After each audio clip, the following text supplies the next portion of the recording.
Big welcome back to my channel. গ্যাংটকে একদিন থাকার পর তারপরে আমরা একটা নতুন জায়গায় এক্সপ্লোর করব বলে দুজনেই ডিসাইড করলাম আর চলে গিয়েছিলাম কালিম্পংয়ের কাফেরগাঁও ভিলেজ। এই গ্রামটা ছিল ছোট্ট গ্রাম, আর এই গ্রামে ঢোকার পথেই ছিল এরকম জঙ্গল। দেখো এই রাস্তাটা দিয়ে আমরা এসেছি, আর এই রাস্তাটা চলে গেছে একদম পাহাড়ের নিচের দিকে, আর ভেতরটাও জঙ্গল। অনেক হোমস্টে আছে, কিন্তু আমরা লাস্ট অনেকগুলো হোমস্টে দেখার পর ডিসাইড করলাম যে এই হোমস্টেতে থাকবো। আর দেখো এখানে লেখা আছে ওয়েলকাম টু ওশান হোমস্টে। হোমস্টেতে ঢোকার মুখেই ছিল এরকম একটা সিটিং এরিয়া, যেটা আমি ভেবেই নিয়েছিলাম যে এখানে বসেই সকালের ব্রেকফাস্টটা করব। আর যেমন ভাবা তেমন কাজ। নেক্সট দিন মর্নিংয়ে এখানে বসেই আমরা দুজন ব্রেকফাস্টটা সেরেছিলাম। কিন্তু এছাড়াও আমরা অনেক কিছু দেখেছি, সেটা তোমাদের সাথে পরে শেয়ার করছি। তার আগে চলো তোমাদের রুমগুলো একটু দেখিয়ে নিই। আচ্ছা, একটা রুমের এক একটা নাম আছে এখানে। এদের রুমগুলো দেখে আমি তো পুরো অবাক হয়ে গেছিলাম। 5 স্টার হোটেল নাকি হোমস্টে সেটাই বুঝতে পারছিলাম না। পুরো রুমটা এরকম কাঠের, আর নিচে ছিল এরকম ফ্লোরে পুরোটাই কার্পেট বিছানো, যেটা আমার ভীষণ কোজি লাগছিল। আর রুমে ঢুকতেই ছিল এরকম একটা ওয়ার্ড্রপ, যেখানে অনেকটা স্পেস ছিল, মানে জিনিসপত্র এদিক ওদিক না রেখে এই ওয়ার্ড্রপেই রাখা যাবে। রুমের মধ্যে যে ফার্নিচারগুলো ছিল সেগুলোই ছিল কাঠের।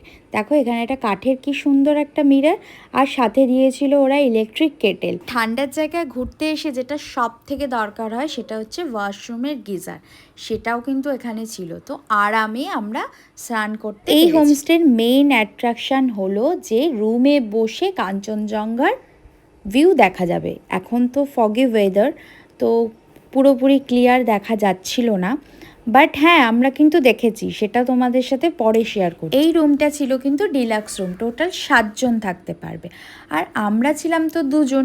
তো চলো ওপরের ফ্লোরটা চলো দেখিয়ে নিই। এখানে এরকম সিঁড়ি আছে, সিঁড়ি থেকে ওপরে উঠলে ওপরেও কিন্তু একটা ওয়াশরুম আছে আর বেড আছে। আর এখানেও দেখো কি সুন্দর একটা ব্যালকনি, ব্যালকনি থেকেও কিন্তু কাঞ্চনজঙ্ঘার ভিউ পাওয়া যাবে। নেক্সট মর্নিংয়ের ভোরবেলা আমরা স্বপ্ন দেখার মতন রিয়েলিটিতে কাঞ্চনজঙ্ঘা দেখতে পেয়েছি। চলো তোমরা দেখে নাও। বেলার ভিউটা এই যে, এই মিডিল রুমটা আমাদের, এই রুমটা আমাদের।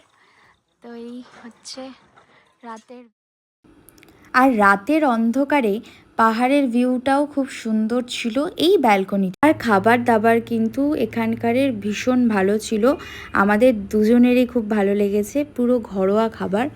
হ্যাঁ, আমরা খুব ভালোভাবে লাঞ্চ, ডিনার অ্যান্ড ব্রেকফাস্ট এখানেই